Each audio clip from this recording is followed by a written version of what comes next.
Media playback is unsupported on your device. Media caption. Photojournalist Ryan M. Kelly was covering the protest where the car plowed into the crowd. U.S. President Donald Trump is facing criticism for his response to the violence at a white supremacist rally.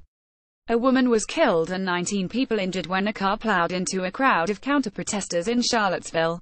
Hundreds of white nationalists converged for Saturday's Unite the Right march, called to protest against the removal of a statue of a Southern Civil War hero.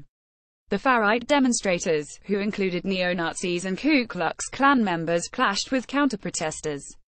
People punched and kicked each other, and pepper spray, used by both sides. James Fields from Ohio, the alleged driver, is in detention on suspicion of second-degree murder, and the FBI has opened a civil rights investigation. Media playback is unsupported on your device. Media caption. Governor of Virginia Terry McAuliffe: "We are stronger than you." Apart from the car ramming incident, Charlottesville police said at least 15 were wounded in other violence related to the far-right march. The governor of Virginia, Terry McAuliffe, said that his only message for the white supremacists who had come to Charlottesville was "Go home."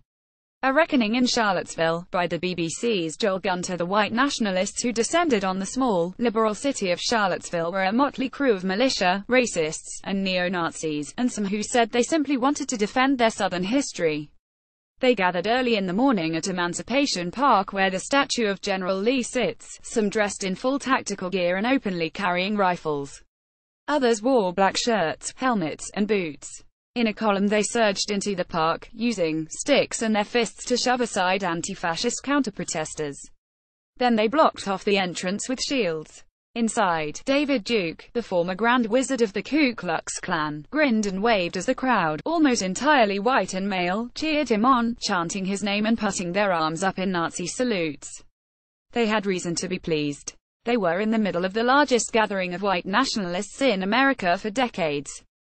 Some observers say that Mr. Trump's election to the White House has re-energized the far right across the U.S. The Southern Poverty Law Center, a civil rights organization, says that Trump's run for office electrified the radical right, which saw in him a champion of the idea that America is fundamentally a white man's country. In his response to Saturday's violence, Mr. Trump condemned in the strongest possible terms this egregious display of hatred, bigotry, and violence on many sides. "The hate and the division must stop right now," he told reporters, speaking in New Jersey, where he is on a working holiday. "We have to come together as Americans with love for our nation."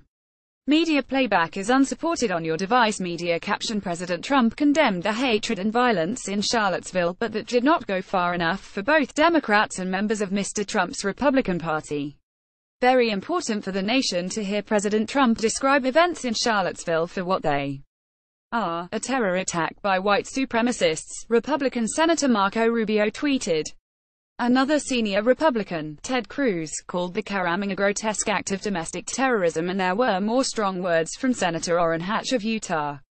House Democratic leader Nancy Pelosi said the president's talk of violence on many sides ignores the shameful reality of white supremacism in our country today. Mr. Trump's former Democratic rival for the presidency, Hillary Clinton, said every minute we allow this to persist through tacit encouragement or inaction is a disgrace and corrosive to our values.